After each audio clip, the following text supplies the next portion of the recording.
There's a rundown bar across the railroad tracks. I got a table for two way in the back where I sit alone and think of losing you. I spend most every night beneath the lights of a neon moon.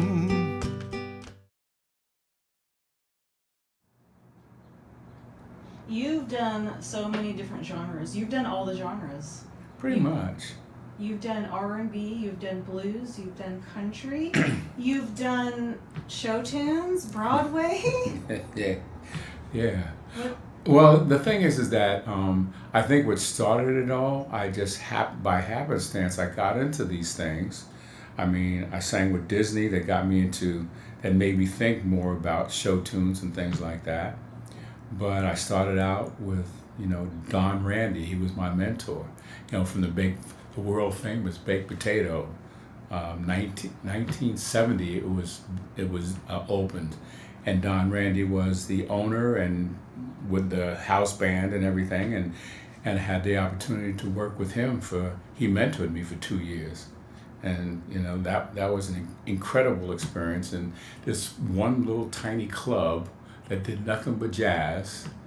If you look up, you see all the portraits of all the, Dizzy Gillespie and, Sammy Davis. Everybody has been through the baked potato. And then after being with him for 2 years, or during that time, he took my portrait and stuck it right up there in the middle. Nice. I don't know if it's still up there, but that was about 30 years ago, yeah. And I was, oh man, that was really something. Hall of Fame or something, huh? I'm a Hall of Fame, and everybody would look up and say, oh wow, look at so and so and so and so and so and so, and who's that guy? That's great. But that was the jazz side, and but I've always done, even through my jazz, I've done a lot of standard songs, but I've always loved country, and after a while, when I was doing the jazz shows and with standard covers and things like that, I kind of got tired of it, And but I've always been crazy about country, so I said, it was 2008, and I said, what, talking to my wife, I said, what, I gotta change up for a minute, I got this feel, and I still play the guitar the same way. I don't know that I've improved at all on that, but it just got me. I know why I did country, because I've always been a cowboy. I've always been a cowboy at heart. Knew every single cowboy growing up, and I even had dreams of waking up in the morning, have to go out there and bale hay and things like that. And I was stupid at the time, it's kind of, I didn't want to be that kind of cowboy. I just want to ride horses and have a holster and stuff like that, But I've always loved the music, outlaw country with Willie Nelson and them cats, and what they considered contemporary, but Garth Brooks was my favorite. Because he had really cool songs. When Tomorrow Never Comes, Friends in Low Places, and all those songs always appealed to me. And because that was it's kind of like, he was somewhat of a balladeer, country balladeer, and I love that. Monster ballads. Oh, yeah. Country ballads. Sure. I mean, he was like the biggest thing in the world for a couple of long minutes. Yeah, I know, and I just loved, and I think one of the things that really turned me on about him, when he could take that accent off, and when he did Chris Gaines, he did that. He did Chris Gaines, and I thought, wow, it didn't even sound like Garth Brooks. I mean, sound like Garth Brooks was without his accent, but his fans hated it. It was a crossover pop album. Yes. Was that? Yes. And he didn't. I don't think he launched it right somehow. I remember hearing about that. Like, it confused people. Yeah. Well, the thing is, I don't know that it confused them. They just didn't like it because he wasn't the cowboy that they expect.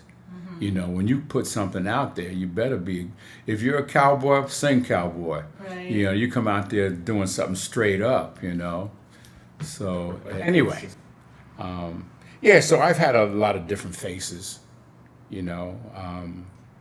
I've always loved, you know, show tunes. When I did I did a tour, and my wife was a businesswoman, and my sister was my stage manager. I had one of the coolest, Bruce, God, I can't even think of his name. Wow, it's terrible, I can't think of his name.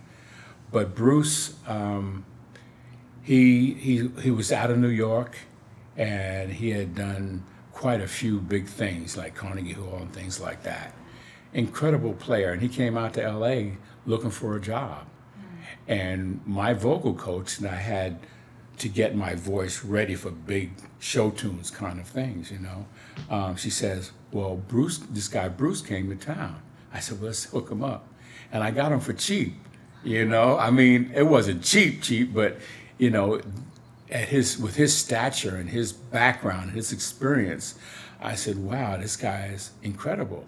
Because I'm doing songs like, you know, Phantom of the Opera, you know, and Old Man River, and, you know, so many big songs on my Curtains Up, you know, Broadway and show tunes that I really had to prepare for vocally and physically.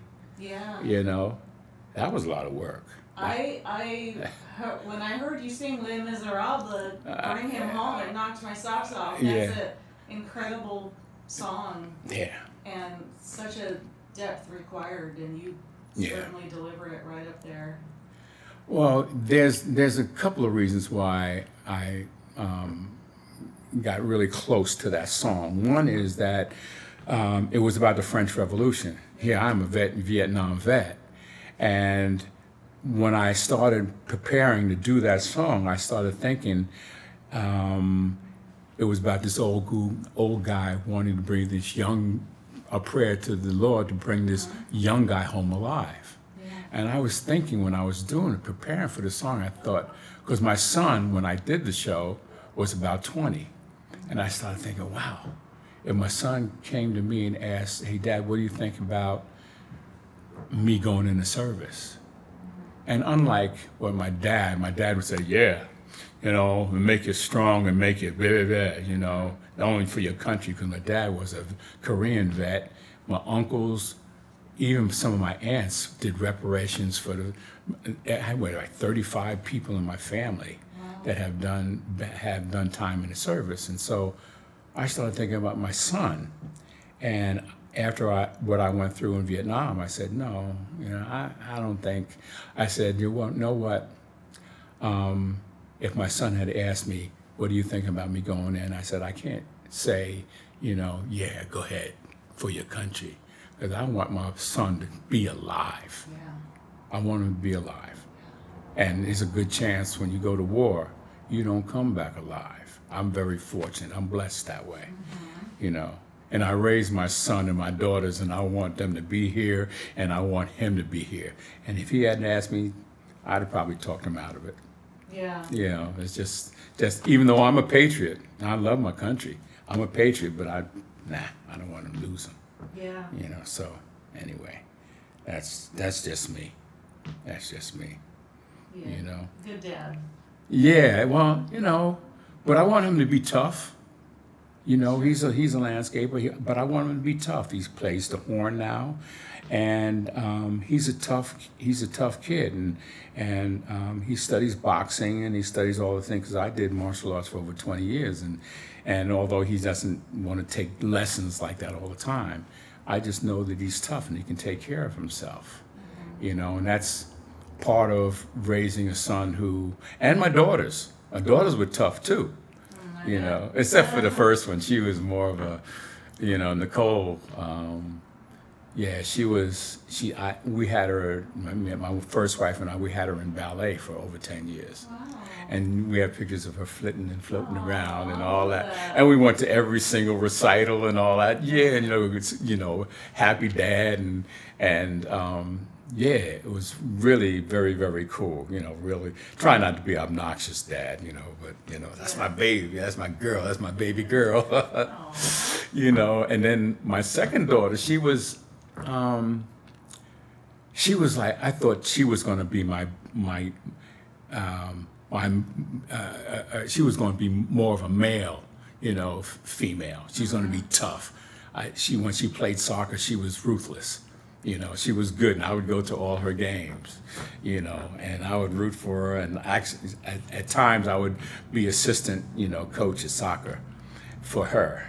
And then, through a mistake, wasn't really planned, here comes my son, And I was always the kind of guy going with my ex, and I would do the Lamaze breathing, and I say, breathe, breathe, and she's cussing at me and stuff, I said, we're going to be okay. You're going to be okay. We're gonna get through this together. And I don't know, you probably want to delete this, but I remember when I was in the labor room with her having the third one. And we didn't know. We didn't know what, it was going to be male or female back in those days. Mm-hmm. And it came out, and the doctor says, you got a son. I said, it's a penis. And the doctor, he laughed, and the nurses were laughing, and everybody except for my wife, But I was, oh man, that was my Kunta Kinte. You know what I mean? From Roots, Kunta Kinte. So, but he was my boy, and I wanted him to be tough. So they, all my kids are tough. They all are, So, yeah, I've had a great journey. That's awesome. A great journey. Yeah. Did you train them in martial arts with you, or is that? I had my grandson. Oh, yeah. I was studying the last few years. This was MMA, putting all the different disciplines that I had together. And my grandson was staying with us. And for a couple of years, he came and stayed with my current wife, Carla, and myself. And I had him in Nikki's Pro Karate, and, he had his little white belt, and I got him up to a yellow belt, And he was pretty good. He wasn't bad. And even my son, when he came down, I would train him too, And I would train him in my backyard because I have all the equipment, 150-pound bag and bob. Nice. Oh yeah, The coaching guy, huh? Yeah, but it's a funny story because I have Bob has been in my backyard for 25 years or so, and he, how Bob is kind of like, the color of him is, I always looked at him as a white guy. And he's been out there for so long, and now he's so dark. I've even put a Afro wig on him, and I said, I'm gonna kick your butt, bro. He started out Bob, and now he's bro. Now he's bro. Exactly, but I gotta have fun. I gotta have a sense of humor, and I have to, life is special, and I gotta, make the most of it and try to be a good guy. And I can be a bad guy, but I like to be a good guy. Cowboy hat? It's in the truck. I got two. You might have to go get it. I might have to. Two young lovers running wild and free.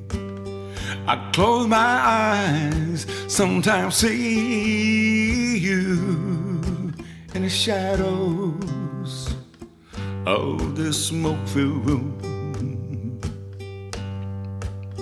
No telling how many tears I sat and cried, how many lies that I lied, telling my poor heart she'll be back someday. Oh, but I'll be alright as long as there's light from a neon moon. If you lose your one and only, there's always room here for the lonely to watch your broken dreams dancing out of the beams of a neon moon. Jukebox plays on.